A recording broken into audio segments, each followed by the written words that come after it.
Hi friends, today we are going to dig in a little bit deeper to a story we read last week.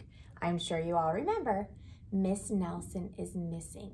So today in Miss Nelson is Missing, we are going to practice sequencing and talking about the characters and the traits, okay? So first question, what is sequencing? Well, sequencing is just the order, putting the events of a story in order. So today, what I need you to do is I need you to get your reader's notebooks and go ahead and turn to your blank page, your next blank page in your reader's notebooks. And I want you to go ahead and write the word sequence. So after I just told you that word, it might have popped back into your brain. But again, sequencing is the order of events in a story. So go ahead and write that for me.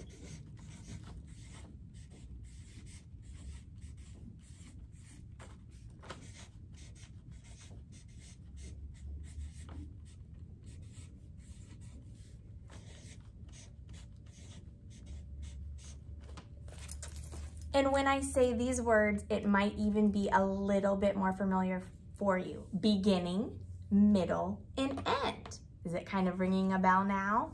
All right, so on your paper, I want you to put a B for beginning, okay? An M for middle, and an E for end.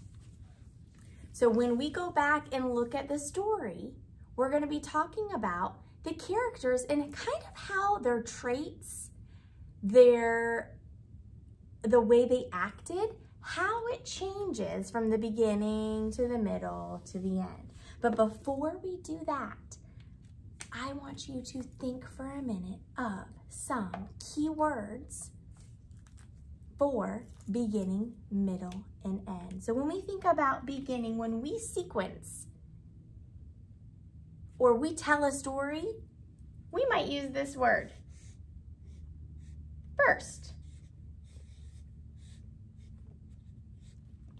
Okay, can you think of any other good keywords for the beginning of a story when we're sequencing and putting it in order? If we were to retell Miss Nelson is Missing, we could say first. What else could we say? To begin with.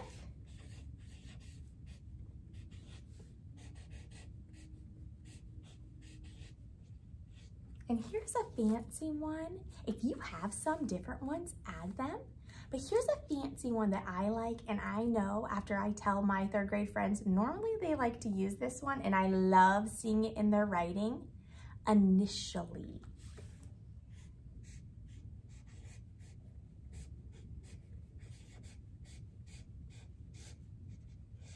Okay, so those are some great sequencing words when we're talking about the beginning of a story, all right?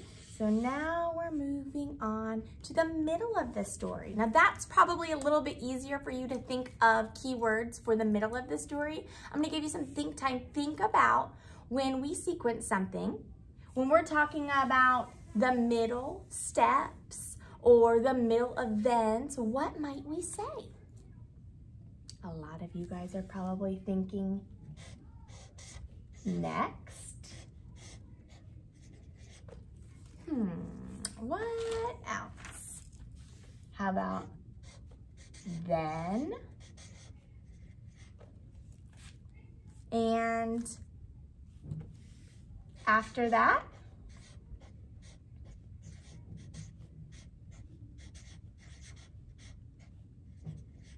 Now remember, if you have more and you want to add them to your list, go ahead, okay? So now we've got beginning, middle, end. What are some sequence words, some words that we can use to tell an event in order when we're talking about the end of the story? How about finally? What else? Afterwards?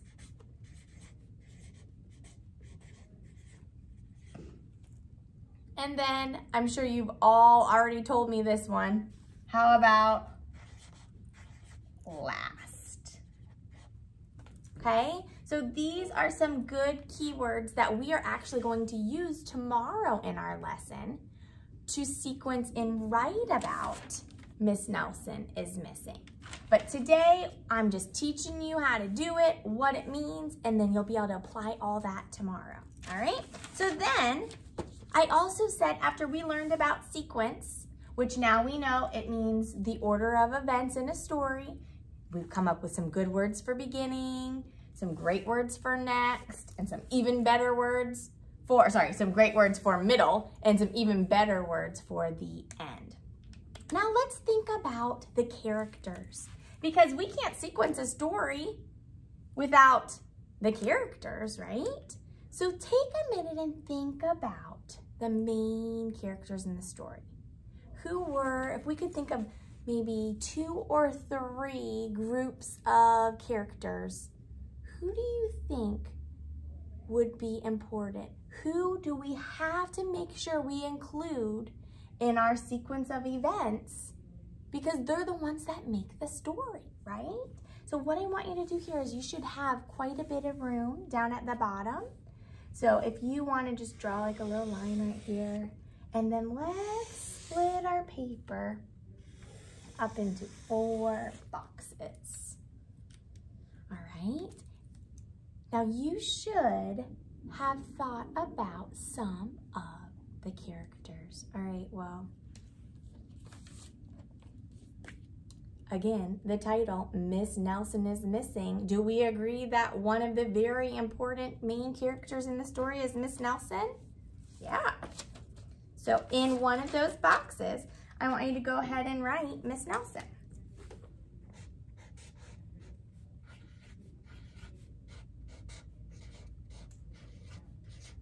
And really pay attention to how I'm writing. Miss and Nelson are names, and they are capital, and they are always, always capital because they're proper nouns, all right? So now that we've thought of our character, let's think about, in the story, how does Miss Nelson act? What are some words that would describe Miss Nelson in the beginning of the story, in the middle of the story, and in the end of the story? And you can put a B, skip a line, M, skip a line, E for beginning, middle, and end. So if we were to sequence her character traits or how she acted, what would be a word to describe her in the beginning of the story? She was a nice teacher, right? And I want you to try to get away from those boring words like nice, happy. Think of another word that might describe Miss Nelson. They used it a lot. Remember how I talked in a real sweet voice? Do we agree that Miss Nelson was pretty sweet? So at the beginning of the story, she was sweet. But then think about what else? She was sweet, but her kids were not behaving. So what would be a word that might describe how she feels? How do you think she might feel? Because she's still being sweet, but her kids are not. How about irritated?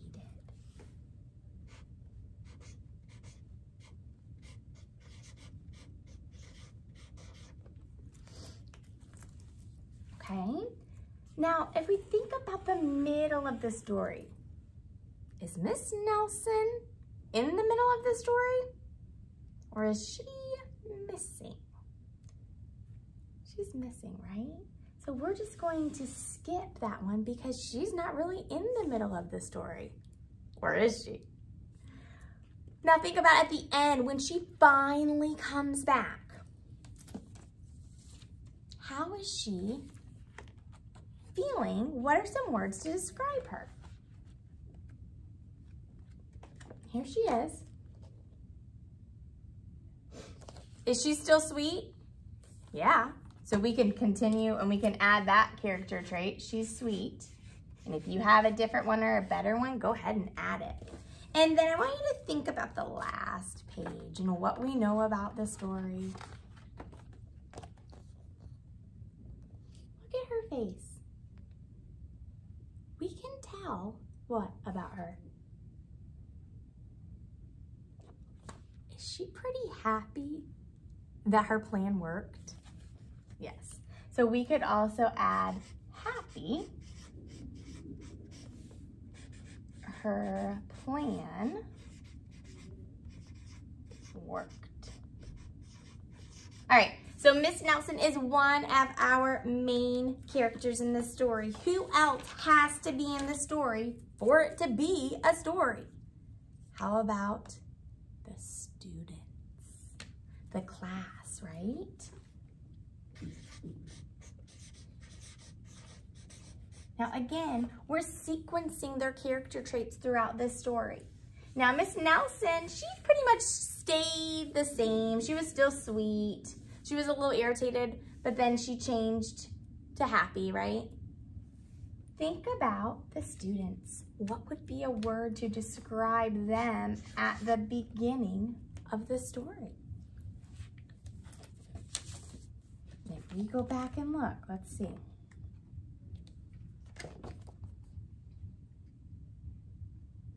Oh my goodness, I can think of a lot of great words, and I'm sure you can too. So if you have a different one or you want to add to yours, you can. But I am going to write, they were just rude. And I think we also said last week that they were what? Naughty, right? Okay. So then in the middle of the story, are they still rude and naughty? No. What would be a word to describe them in the middle of this story?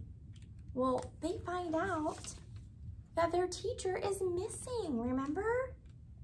So if we go back and we look, we talked about that word last week. What would be a word to describe how they're feeling their character traits right now? Worried? They're worried, right? Where's our sweet teacher?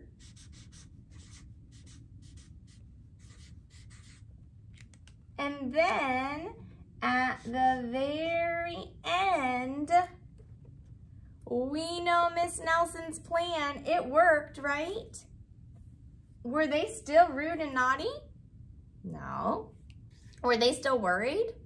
No. They were finally what? Behaving. Oh, look, a sequence word. They were finally behaving.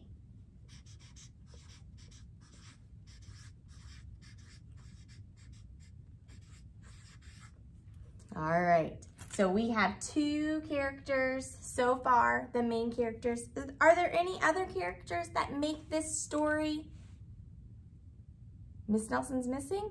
Who else do we need to make sure we include to sequence the events of the story properly? I'll give you a nice clue. Miss Viola Swamp. Do we agree? All right, so that is the last character that we are going to write. Viola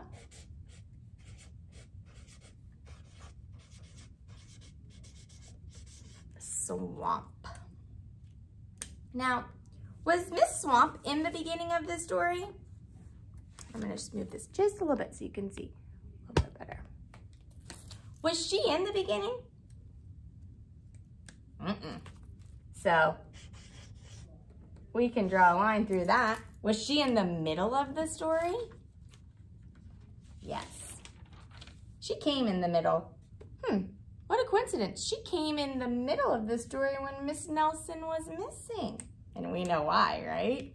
So in the middle of the story, she was there. What would be a word to describe her in the middle of the story? And I don't even think I need to show you any pictures. I think you can probably come up with quite a few words to describe her.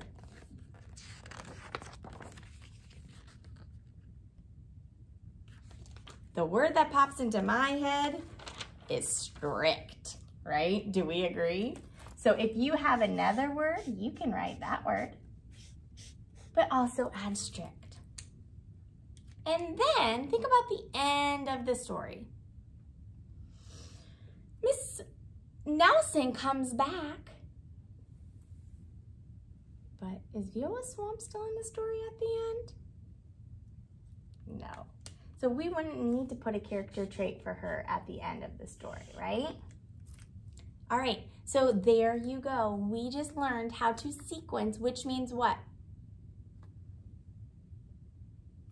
You are right. It means to put the order of the events in a story using everything that important happened in the beginning, the things that were important in the middle, and in the end, right?